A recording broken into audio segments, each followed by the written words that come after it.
Desember 1872, sebuah kapal dagang asal Inggris bernama Dei Gracia mengarungi lautan luas Samudra Atlantik sekitar 600 mil di sebelah barat Portugal. Di tengah gelombang yang menderu, kru kapal itu melihat sesuatu yang aneh. Sebuah kapal lain tampaknya terapung perlahan, mengikuti arah angin tanpa arah pasti. Itu bukan hal biasa. Kapal itu tidak memberi isyarat, tidak ada bendera darurat, dan gerakannya tidak wajar seperti kapal kosong. Kapten Dei Gracia, David Morehouse, memutuskan untuk mendekat. Dan ketika jaraknya cukup dekat, mereka membaca namanya Mary Celeste. Nama yang tak asing bagi Morehouse. Ia bahkan mengenal sang kaptennya, Benjamin Briggs, seorang pelaut saleh, berpengalaman dan dihormati. Hanya sebulan sebelumnya mereka bertemu di pelabuhan New York. Namun saat kru Dei Gracia naik ke Mary Celeste, yang mereka temukan adalah pemandangan yang akan menggores sejarah kelautan dunia untuk selamanya. Halo Sobat Amita, ketemu lagi di video tester kali ini untuk video panjang yang sifatnya adalah misterius. Jadi Amita Xiaoming Channel ini punya beberapa segmen. Kali ini aku akan membawakan segmen yang sifatnya adalah misteri. Simak baik-baik video kali ini. Jangan lupa subscribe supaya channelku berkembang dengan lebih pesat lagi. Amita Xiaoming bisa menjadi teman kalian di dalam suka duka kalian. Dan jangan lupa juga kasih like dan juga komen ya.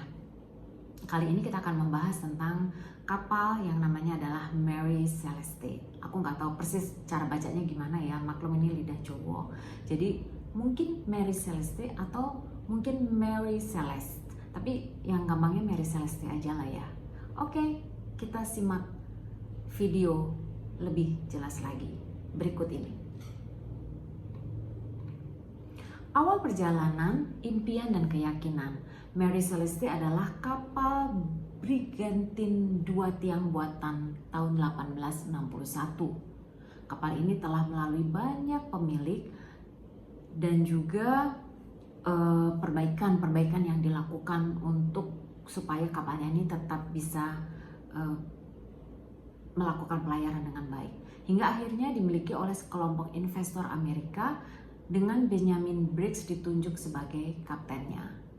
Benjamin Briggs, 37 tahun, adalah pria berkeluarga, religius, dan dikenal sangat teliti. Ia memutuskan untuk membawa serta istrinya, yaitu Sarah, dan putri kecil mereka, yaitu Sophia, yang baru berusia 2 tahun.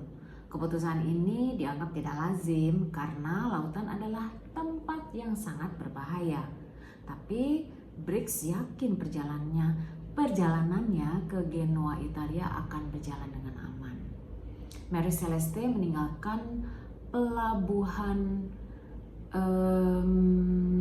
New York pada 7 November 1872. Ia membawa 1.701 barel alkohol industri bersama 7 awak kapal.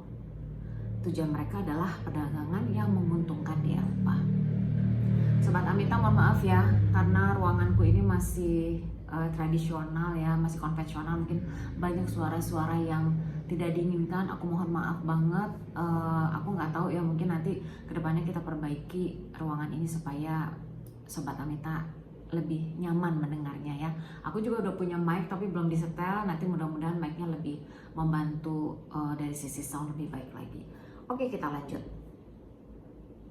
Nah, kapal Mary Celeste ini setelah yang tadi membawa 1.700 barel alkohol dan juga 7 awak kapal, berikut juga dengan istri dari Briggs dan juga, yaitu Sarah, dan juga putri kecil mereka Sophia. Kemudian mereka mulai meninggalkan daratan. Namun yang terjadi setelah mereka meninggalkan daratan tak pernah bisa dijelaskan sepenuhnya.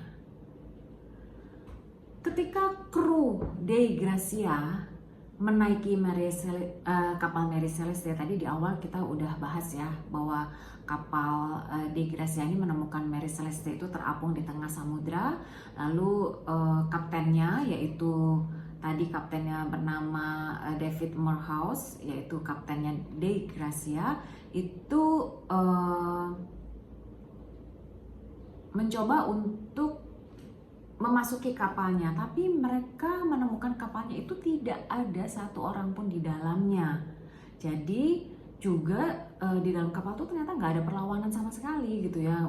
Kapalnya tuh seolah-olah ya kapal kosong aja, jadi nggak ada perlawanan, nggak ada orang, tidak ada darah, maaf ya, tidak ada DARAH ya, dan tidak ada kerusakan besar. Tetapi hal-hal aneh langsung terlihat, yaitu semua peralatan navigasi utama hilang, sekoci kapal telah diturunkan, pintu kabin terbuka, pakaian berserakan, sarapan masih setengah selesai. Jadi apa yang terjadi ya? Jadi kayaknya di tengah-tengah mereka lagi sarapan tuh tiba-tiba ada kejadian gitu kan. Kemudian buku log kapal terakhir kali ditulis 10 hari sebelumnya saat kapal masih 400 mil dari posisi penemuan. Jadi waktu ditemukan itu oleh Kapten David Morehouse itu sekitar 400 mil ya, dan itu ditemukan ada catatan di dalam kapal itu dilakukan 10 hari sebelumnya. Kemudian ada muatan minuman keras yang masih utuh, tidak ada tanda pembajakan ataupun juga tidak ada tanda-tanda kekerasan lainnya. Dan kapal dalam kondisi layak berlayar, tidak terdampar dan juga tidak bocor. Seolah semua yang ada di kapal menghilang begitu saja. Nah, kru Dei Gracia ini kemudian memutuskan membawa kapal Mary Celeste ini ke Gibraltar untuk kemudian diselidiki. Namun semakin banyak pertanyaan yang muncul, juga semakin membingungkan bahwa kasus ini ternyata banyak sekali cerita-cerita di belakangnya. Nah, kemudian muncullah teori-teori yang semakin tidak masuk akal ya, semakin parah gitu ya, semakin aneh gitu. Karena ternyata selama bertahun-tahun misteri Mary Celeste ini melahirkan begitu banyak teori, mulai dari yang masuk akal hingga yang paling gak masuk akal. Nah, ini pertanyaannya pertama, terjadi pembajakan atau terjadinya kekerasan di situ? Teori ini langsung terpatahkan karena tidak ada DARAH, tidak ada barang berharga yang hilang, tidak ada kerusakan senjata ataupun tidak ada perlawanan. Yang kemudian kedua adalah ini amukan laut atau badai. Tetapi kondisi kapal tidak menunjukkan adanya jejak badai. Tiang-tiangnya masih utuh dan juga layarnya itu masih sebagian terbuka. Kemudian yang ketiga, ini racun atau ada keracunan makanan ya. Jadi ada dugaan bahwa adanya jamur beracun dalam makanan bisa menyebabkan halusinasi. Tapi ternyata setelah diselidiki tidak ada jejak itu. Dan mengapa semua orang melarikan diri dengan sekoci? Kalau misalnya mereka itu ternyata keracunan, kenapa mereka langsung naik sekoci? Tapi mungkin aja ya, mungkin mereka dalam keadaan yang genting gitu, sehingga mereka memutuskan untuk ke daratan karena mungkin kapalnya itu jalannya lebih lambat mungkin ya, sehingga mereka buru-buru untuk naik sekoci untuk berobat. Tapi kan pada kenyataannya pada saat waktu berjalan selama bertahun-tahun tidak ditemukan adanya penghuni kapal Mary Celeste ini melakukan pengobatan ya ke rumah sakit, tidak ada data di situ. Kemudian apakah karena adanya ledakan alkohol? Ini salah satu teori yang cukup logis ya. Beberapa menyebut bahwa uap dari alkohol industri bisa menyebabkan ledakan kecil atau suara keras, kemudian memicu panik. Mereka mungkin melompat ke sekoci untuk sementara, tapi kemudian tersapu badai atau tidak pernah kembali lagi gitu ya, nggak berhasil kembali lagi ke kapal gitu ya. Maaf ya sobat, ada suara pesawat, please aku akan perbaiki ya ke depannya. Ini memang lagi tester video ya, jadi semoga ini bisa sedikit membuat aku lebih luas lagi dalam berkomunikasi. Maklum aku mungkin udah setahun lebih nggak melakukan syuting videoku sendiri ya, jadi aku sekarang akan lebih fokus lagi untuk syuting video dan membuat konten-konten yang pastinya menarik buat kalian. Lanjut lagi, kemudian yang kelima, apakah ada reaksi paranormal atau mungkin alien? Nah, teori ini muncul seiring berkembangnya cerita. Ada yang menyebut bahwa kapal Marie Celeste ini dihuni oleh roh dan bahwa kapal itu dikutuk. Ada pula yang meyakini ini adalah salah satu peristiwa pengambilan alien terhadap manusia. Ya kita tahu sendiri ya, alien ini kita kan nggak tahu benar apa enggak ya. Itu kan teori-teori orang-orang yang ya ada yang mempercayai alien dan ada yang enggak. Tapi ini tentunya masih rumor ya, masih perlu diselidiki lebih jauh. Kemudian yang keenam, teori Kapten Briggs memasukkan adanya penghilangan nafas ya. Beberapa susah banget ngomongnya. Beberapa berspekulasi liar menyebut bahwa Briggs dan keluarganya sengaja menghilang untuk menghindari hutang atau memulai hidup baru. Jadi mungkin kan ada ya itu yang membuat seolah-olah mereka mengakhiri hidup, kemudian mereka mengganti data diri, identitas diri, pindah ke satu tempat dan seolah-olah ya sudah mereka dianggap tidak ada lagi gitu ya. Jadi ya bisa saja mungkin mereka punya hutang ataupun mungkin mereka punya masalah di luaran sana. Tapi ini tidak ada bukti karena ternyata keluarga Briggs ini dikenal sangat terhormat, jadi tidak punya masalah. Jadi ini memang akhirnya asumsi ini hangus gitu. Nah, jadi kisah-kisah dari kapal Marie Celeste ya yang dimana kaptennya itu adalah Briggs, istrinya Sarah, anaknya siapa tadi ya namanya ya, anaknya tadi namanya Sophia. Itu sampai kisahnya itu nggak pernah usai.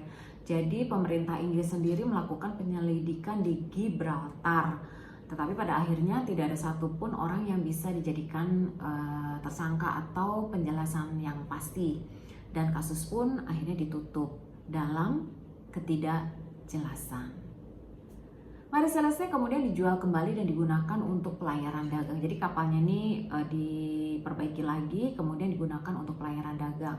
Tapi entah mengapa nasib buruk selalu menyertainya. Ia mengalami banyak kerusakan dan akhirnya sengaja ditenggelamkan oleh pemilik terakhir dalam upaya penipuan asuransi. Seolah kapal itu sendiri enggan berlayar lagi. Jadi emang Marie Celeste ini mungkin kalau ibaratnya tuh seseorang yang kehidupannya tuh selalu galau gitu ya, nggak jelas, penuh liku-liku kehidupan, sering tidak dipercaya, banyak masalah, mungkin seperti itu ya. Tapi si empunyanya tidak berusaha untuk mencari tahu, mungkin seperti itu. Nah, refleksinya adalah kenapa kapal Marie Celeste itu begitu menjadi menyeramkan gitu ya. Marie Celeste telah menjadi simbol dari misteri laut yang tidak pernah terjawab. Sebuah kapal yang tetap berdiri namun jiwanya tuh hilang. Jadi ada kapal, ada raga tapi jiwanya tuh nggak ada. Seperti seperti MAYAT yang tak punya nisan ya. Apa yang membuat kisah ini begitu menakutkan? Bukan hanya karena tidak ada bukti, tapi karena semua terlalu rapi, terlalu bersih, seolah ada tangan yang tak terlihat yang menghapus jejak manusia dari kapal itu. Dan yang paling menyentuh adalah bayangan seorang ayah, seorang ibu, dan anak perempuan kecil yang mungkin malam itu di tengah samudera menghadapi sesuatu yang tak pernah bisa kita bayangkan. Merinding aku. Bayang gak sih ada sebuah keluarga kecil gitu ya, ada bapaknya, ada ibunya, ada anaknya, terapung-apung di tengah lautan samudra, kemudian mungkin mereka menghadapi masalah atau musibah yang nggak pernah mereka duga dan mereka nggak bisa ngapa-ngapain gitu dan mereka panik, akhirnya gak kebayang kan, apalagi tuh anaknya yang masih kecil gitu ya. Nah itu memang nggak pernah terbayangkan sama sekali. Apakah mereka melompat demi menyelamatkan anak?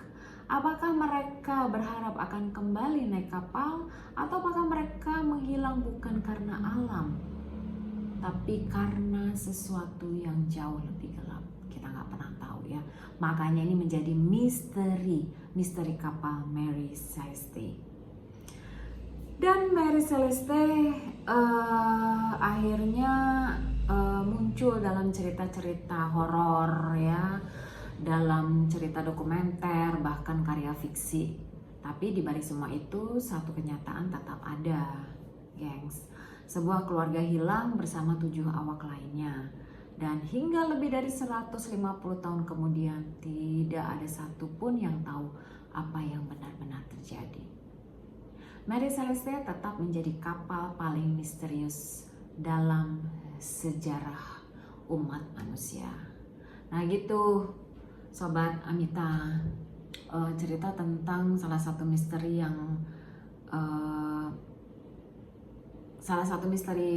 terbesar lah ya di abadnya, yaitu tentang misteri hilangnya